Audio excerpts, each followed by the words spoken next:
First up, though, let's talk to Danny Kruger. He is a Conservative MP and he is co-chair of the New Conservatives, the group which we're talking about. Good afternoon to you. Hello, Julia. Hello, thanks so much for joining us. I mean, let's just go through some of the stats for people who have had a nice morning under the duvet or been at work this morning. I mean, basically, we didn't look at Tamworth. This is the seat that Chris Pincher had resigned from over these sexual harassment claims.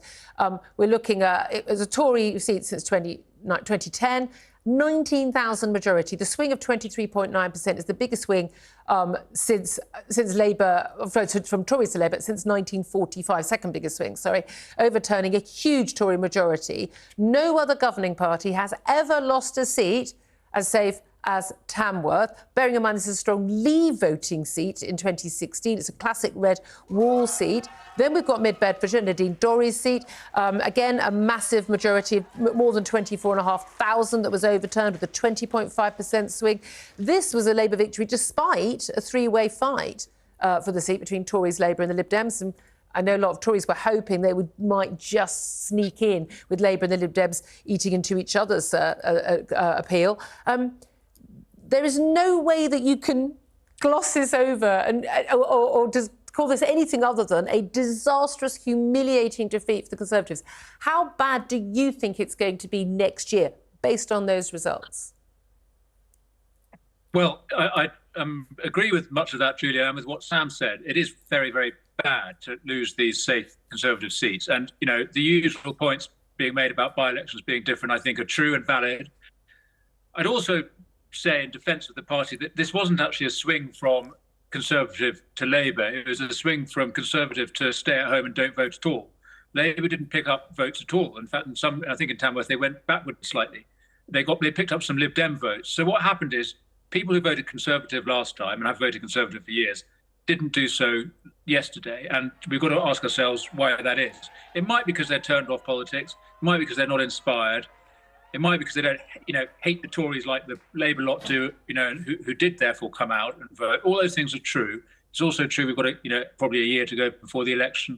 And if we can demonstrate good delivery and so on, and then people have to think about the real choice between us and Starmer, they'll come back to us. I think all that's valid.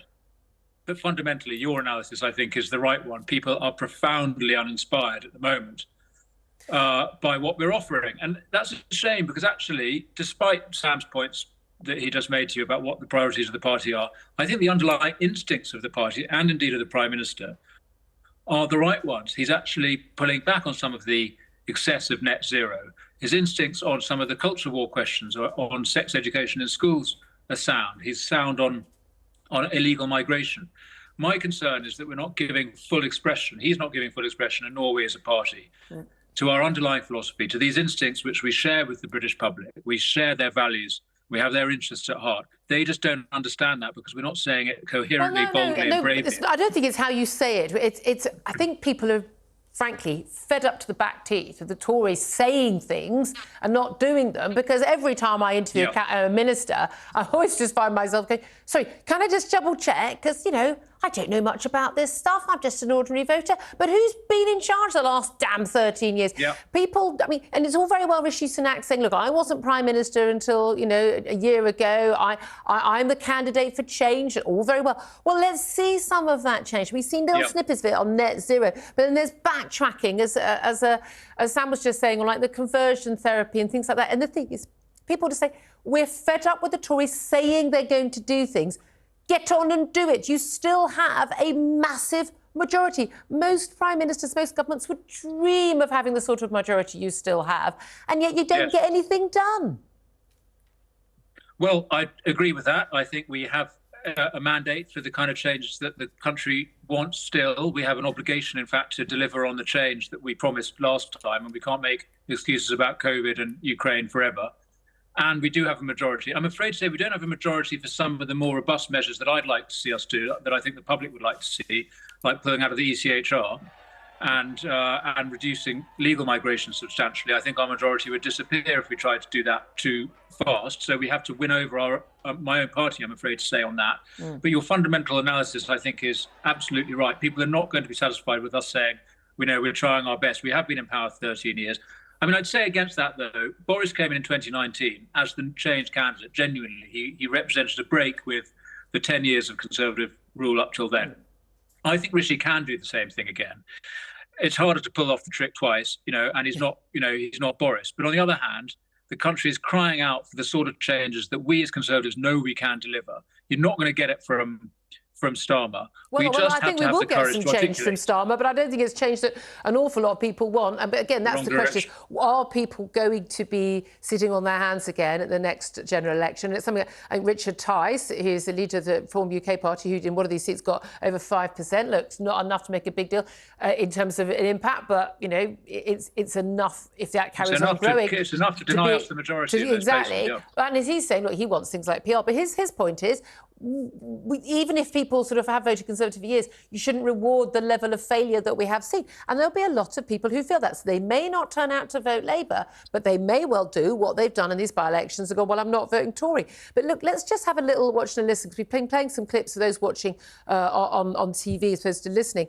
Let's have a little listen and a watch of what Sir Keir Starmer had to say reacting to these by-election results. Understandably quite happy. This is an incredible night in politics, an incredible morning, an incredible result here for so many reasons. It is clear that the voters here have turned their back on a failed Tory government. They've had enough of the decline of the last 13 years, and they are crying out for change, positive change that the Labour Party can bring them. Now, this is the interesting thing, Danny Kruger, is that Keir Starmer talks about positive change, but I know, talking to some Labour people behind the scenes as well, they are still rather worried, people who are doing the actual analysis, about whether or not these sort of by-election victories, as unprecedented as these are, whether they will actually deliver them the sort of figures that it would look like they would be getting in the next general election on the basis of this, and that actually there is this incredibly large number of don't knows. Keir Starmer doesn't have anything like the recognition and favourability ratings as Tony Blair had in 96, 97, ahead of his win then. That a lot of the people out there who do say they'd vote Labour, it's a sort of, well, best of a bad lot, as opposed to, oh, yeah, these people really, I can really trust what they're going to do. And that's the thing.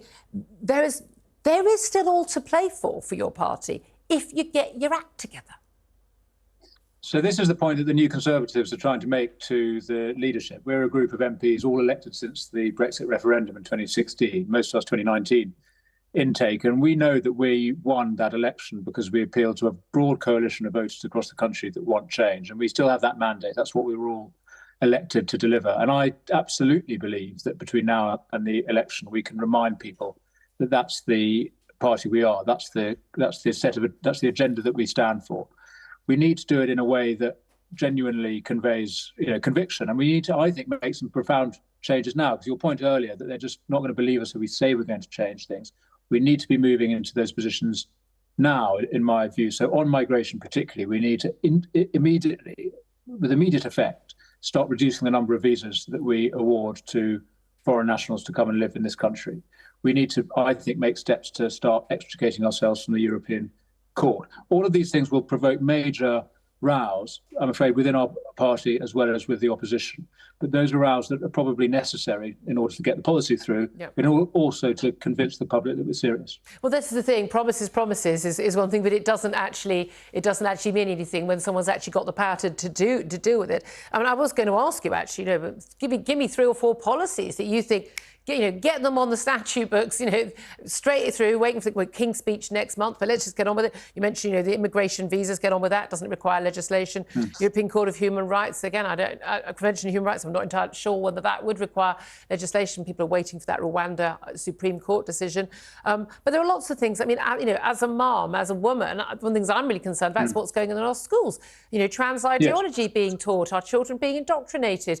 There's still ongoing battles about, whether it's gender or sex that matters, whether it's, in terms of trans women's rights versus women's rights. This is stuff that we know that Rishi Sunak is perfectly sensible on. We know that most of the party is perfectly sensible on, other than the Caroline Noakes and others. So why don't you do something about it? Why leave us waiting? And that's the sort of stuff, well, if you don't really mean it, that's why you're not doing it. That's the concern, isn't it? So thank you, Julia. I mean, the more you make these points, the better. And we need the public and party members to be making them as well. And there are points that we, as the New Conservative group, are making very vocally behind the scenes and in public that we think we need to do that, Do you think particularly you're on sex being heard, education. though? On chat, well, Do you think you're to a being degree heard? we are, but there are other voices as well. I mean, the party is a broad church, too broad in some respects, and other voices have their influence. But no, we are absolutely making this case very strongly, and of course the polling bears it out. I think you are seeing encouraging signs in these directions, but not enough. And I'm very concerned about this rumor of a conversion therapy bill, which is such a disastrous idea.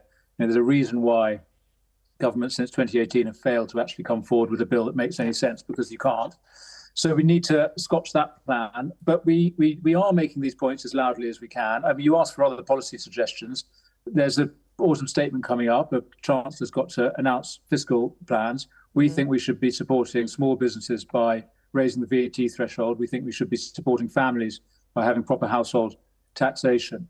There are things that we can do immediately that will absolutely be a dividing line with the other side and will show ordinary people that we're on their side. Well, we shall wait and see what happens. Danny Kruger, Conservative MP, he's co-chair of the New Conservatives. Thanks very much for getting in touch.